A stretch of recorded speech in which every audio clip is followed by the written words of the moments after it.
Hello दोस्तों, आज हम लोग बात करेंगे नोबेल पुरस्कार के बारे में। नोबेल पुरस्कार 2024 का जो है वो 7 अक्टूबर से लेकर 14 अक्टूबर के बीच में यह प्रदान किया जाएगा।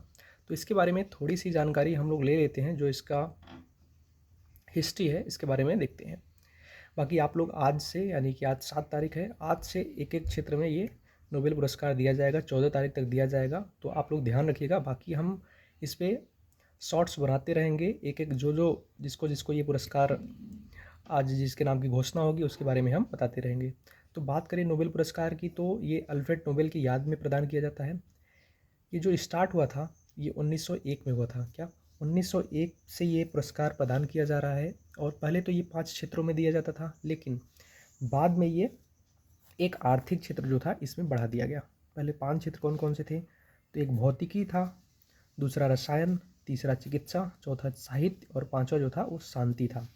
ये 5 क्षेत्रों में 1968 तक ये पुरस्कार दिया गया था। उसके बाद इसमें एक क्षेत्र और बढ़ा दिया गया। वो क्षेत्र कौन सा था? वो था अर्थशास्त्र। आर्थिकी के क्षेत्र में भी ये नोबेल पुरस्कार दिया जाने लगा। ये स्वीडन के सेंट्रल बैंक द्वारा 1968 में स्थापित किया गया था। अगर हम बात करें कि ये जो 6 क्षेत्र हैं, इन 6 क्षेत्रों का पुरस्कार किसके द्वारा घोषित किया जाता है, तो जो भौतिकी है ये royal Swedish academy of sciences के द्वारा, जो रसायन है वो भी royal Swedish academy of sciences के द्वारा, और एक जो ये अर्थशास्त्र वाला जो 1968 में इसकी स्थापना की गई थी, ये भी royal Swedish academy of sciences के द्वारा क्या है, इसके नाम की घोषणा की जाती है। बात करें अब चिकित्सा की, तो कैरोलिंस्का इंस्टीट्यूट की नोबेल असेंबली द्वारा दिया जाता है। और साहित्य जो है ये साहित्य के क्षेत्र में ये स्वीडिश एकेडमी द्वारा दिया जाता है। जो शांति का नोबेल पुरस्कार है ये नॉर्वे की नोबेल कमेटी के द्वारा दिया जाता है। यानी कि जो भौतिक है, रसायन और अर्थशास्त्र, भौतिक, रसायन, अर्थशास्त्र, ये तीनों जो है वो royal Swedish academy of sciences के द्वारा प्रदान किया जाता है। शांति वाला नॉर्वे की नोबेल कमेटी के द्वारा, साहित्य वाला स्वीडिश एकेडमी द्वारा, और चिकित्सा वाला कैरोलिंस्का इंस्टीट्यूट की नोबेल असेंबली द्वारा प्रदान किया जाता है। अगर बात करें तो नाम की घोषणा तो अक्टूबर मंथ में होती है, लेकिन यह पुरस्कार जो है वो दिसंबर महीने में, क्या दिसंबर माह में इस पुरस्कार के क्या है कि आयोजन किया जाता है। इसका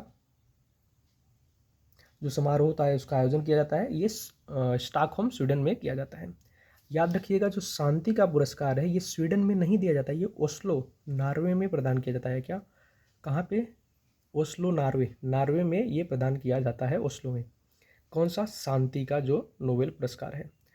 और यह पुरस्कार मरणोपरांत नहीं दिया जाता। और किसी भी क्षेत्र में, जैसे मान लीजिए साहित्य है ना, या चिकित्सा है, या रसायन, भौतिक, कोई भी इस 6 क्षेत्रों में से कोई भी क्षेत्र, इसमें अधिकतम 3 लोग एक साथ इस प्राइज़ को क्या है कि साझा कर सकते हैं। उसके अलावा इसमें 3 से अधिक लोग नहीं हो सकते। याद रखिएगा, मरणोपरांत ये नहीं प्रदान किया जाता।